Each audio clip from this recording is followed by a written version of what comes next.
Hey, how are you? I am Rob. I'm with Blueprint Consulting. Welcome to tonight's webinar. Glad you showed up here.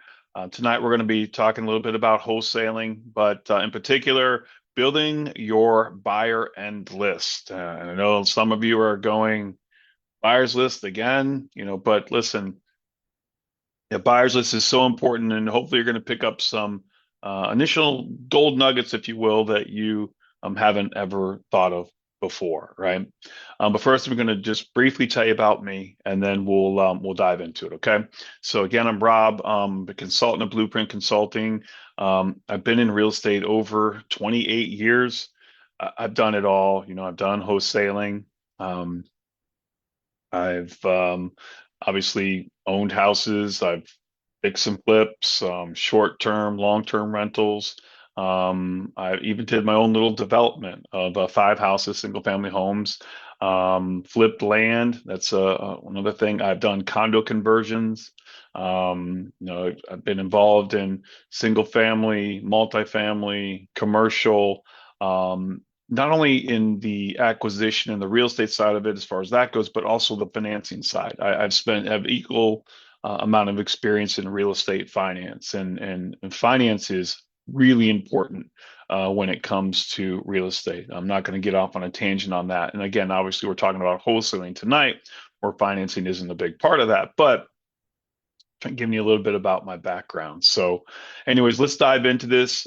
This presentation is going to be a little bit shorter than I typically do, simply because a lot of you are familiar with buyers lists, and I'm gonna do a little more like a buyers list 500, if you will, and maybe some again things that you maybe haven't thought of before, some like as I was saying, gold nuggets. So let's get into this. First thing is with buyers lists, um, it really is the foundation of your wholesaling business, right? Um, and the most important step to me is often overlooked, and that's building the buyers list first before you do anything else, right? So basically, reverse engineer your wholesale business, if you will, right? I know all of you here, just jump in and get a property under contract, and celebrate your win or whatever you call it. It's a waste of your time. It's a waste of the seller's time, and who a lot of times are in a situation where they need to, sell their property quickly. So we don't want to hold up people for us to learn how to tie up a property. It doesn't make any sense, right? So, because what you want to do is when you put something on the contract is you want to make money on the wholesale. Well, if you don't have a buyer to get the contract, you're not going to make any money. So get your buyers list first, okay? I'm probably going to say that 10 more times, but it's important. So, a couple ways I'm going to go over. Some of you may have heard some of these, but hopefully you're going to pick up a thing or two. First, how do I build my buyers list? I'm just going to give you some basics of how you can find buyers, right? One is, let's say we're going to use the great city. I used to live there back in the day, Kansas City, right?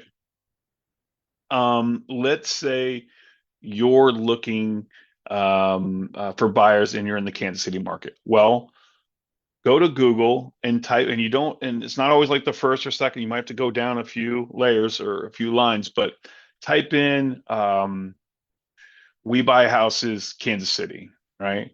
Or "Stop Foreclosures, Kansas City."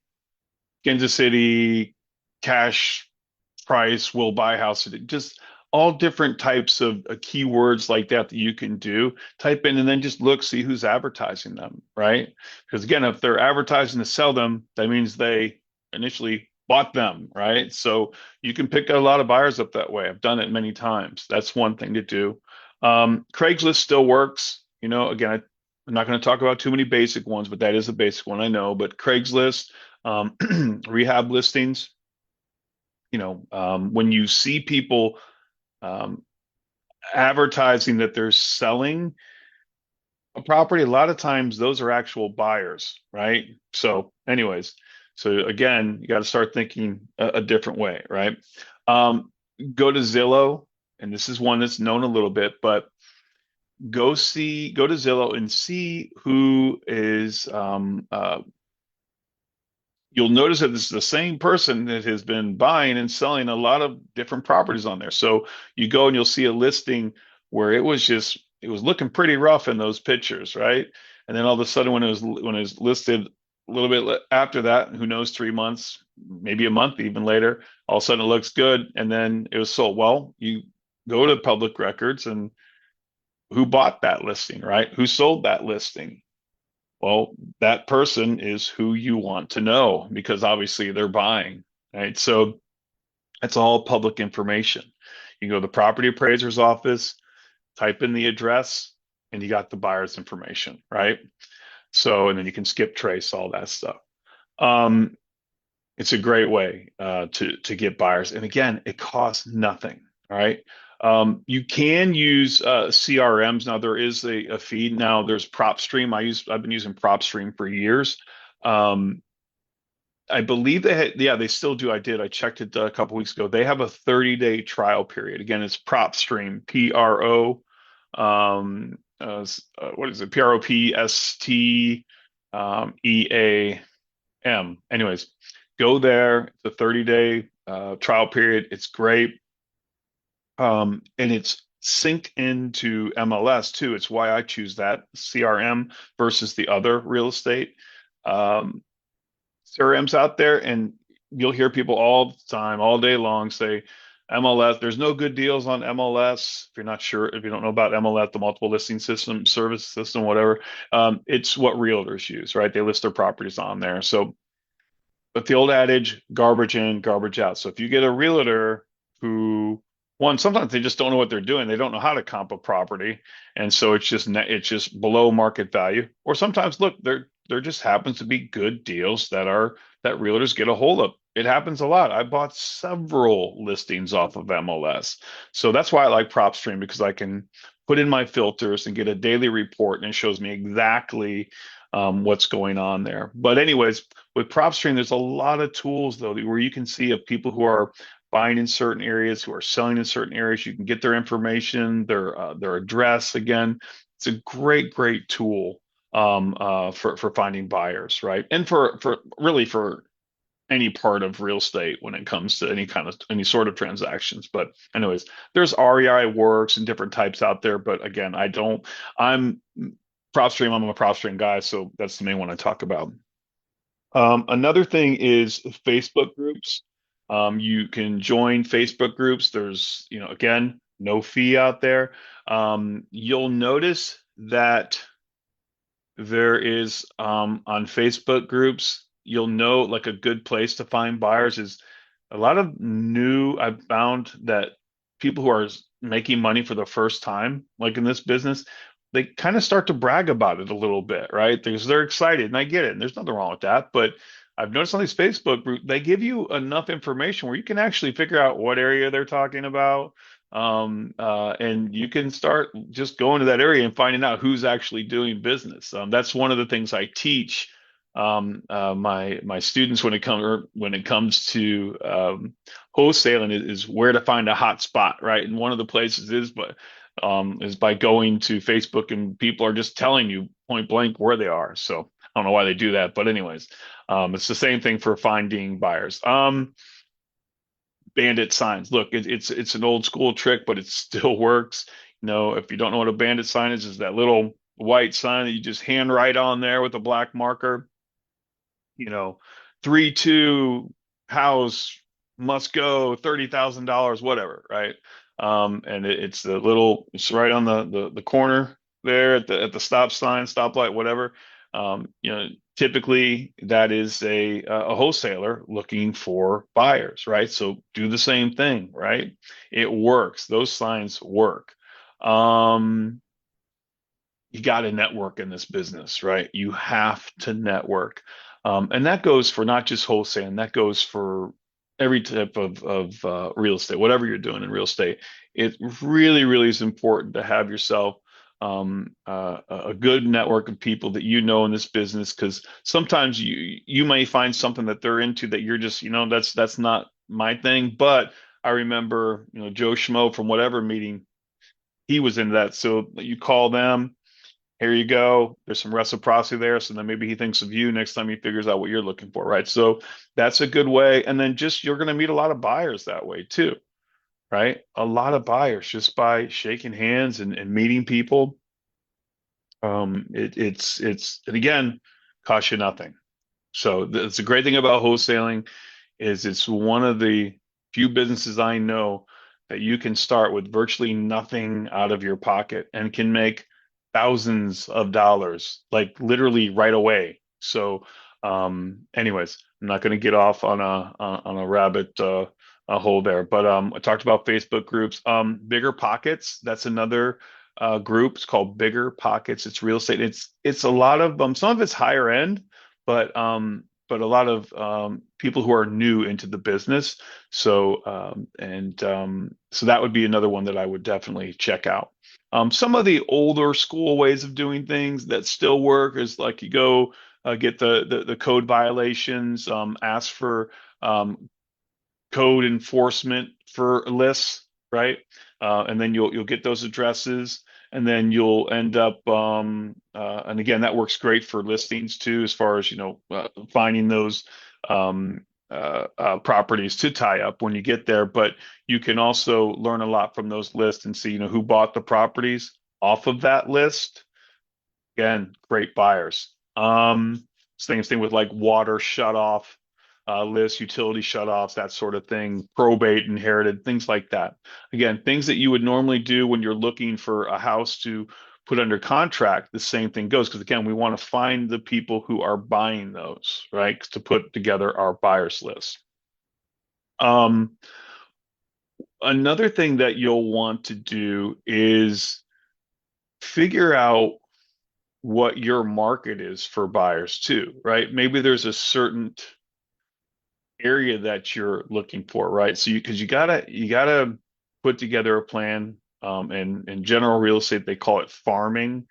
They'll pick like a certain amount of zip codes and they focus on that area. Become an expert in that area, or maybe it's a certain price range that's your area. Your this price right here is that's what you feel comfortable in. And there's a lot of different hotspots throughout the world and throughout the nation um, when it comes to wholesale deals. And just again, just determining where your hotspot is, right? And again, you'll learn a lot about hotspots on those Facebook things too, because again, people give it away. Don't know why, but they do. Um, when it comes to buyers, though, you need to pre-qualify your buyers too.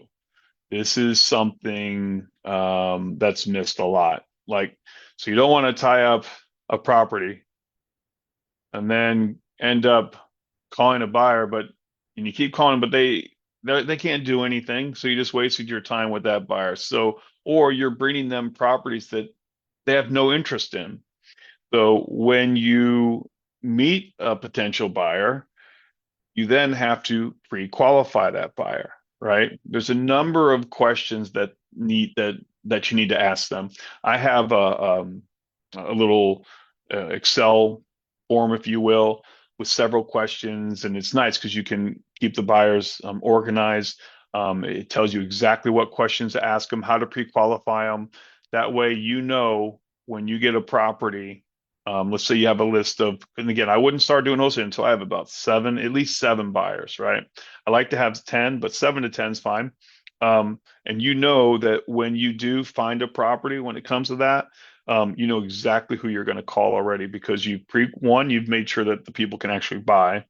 But two, you find out what they're looking for. Some people will only do block homes. They won't do frame, block only. Some it has to have two bathrooms or they don't want anything to do with it. Little things like that. Some of them will they're okay putting lipstick on a pig and just putting paint and carpet, but that's the extent of it. Anything more than a couple grand, they're not interested when it comes to repair. So there's a lot of questions that you need to ask so that again, one, you know who to call, two, because you don't want to keep bringing the same buyer a bunch of garbage that they're not gonna um, uh, uh, that they're not even gonna move forward on. And when they see your number calling, oh, there's that guy again calling me with some garbage. So But if you pay attention to the form I'm talking about, um, call them that, it hits, oh wow, boom, boom, checks a lot of boxes for them. When you call, you better believe they're going to answer it because they know, hey, this guy brings me the stuff I'm looking for, right? Or girl. And so it's really, really important to not only build your buyers list, but again, pre-qualify, get all their criterias. Okay, huge.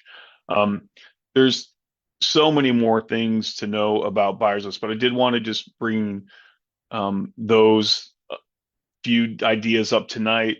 But because when you put together a good buyers list, you are going to close deals consistently. You will. Um, I'm going to open it up in the Q&A here 1 second. If you do have to hop off, my website, and put it right here on the screen, but it's call BC, it's B as in boy, C as in cat.com for Blueprint Consulting, get it? So anyways, call BC.com. Come to the website. I do a half-hour consultation, no charge to you at all. Get to know each other a little bit, figure out exactly what it is you may need some help with. I have different packages that I can put together for you as far as as far as pricing. Again, I can custom that. Everybody's situation is different, and I can custom a package that will work for you, right? I don't want to turn anyone away because of money. We'll put something together for you, right? Um, Trying to think again. I have things like mentorship programs to where I'll literally do cold calling, and you'll listen to me doing cold calling live, right? As we're going. So I teach a lot. I'm really big on being hands-on. There's a lot of schools out there that give you that basic general information, but they don't go over the real world things, right? And again, I don't want to talk bad about any other gurus or whatever, right? But I've lived it. I've been in the trenches. I've done this stuff, right? So I know the little things that come up that you never would have thought of, or you can take all these courses, but you got to know the little extras, right? Um, and again, do a real estate analogy, if you will. I remember when I took the real estate course back again when I was like 23 years old. I thought it was actually a hard test, to be honest with you. I don't know how some of the realtors that I've worked with even passed, but anyways, but the thing about it was not everything, but 90% that was on that test, I never once even used in real estate, right? Because real estate is a different animal, so same thing happens with a lot of these courses, gives you a lot of information, but it's just not practical. It's not how it really is in real life. There's no training like on the job training. So when I do training, I do it as if we're like in the trenches together, right? So anyways, go to the website, callbc.com. All right, we're gonna open up the Q&A now and ask me anything. Let's go. Here we go. All right, who's first?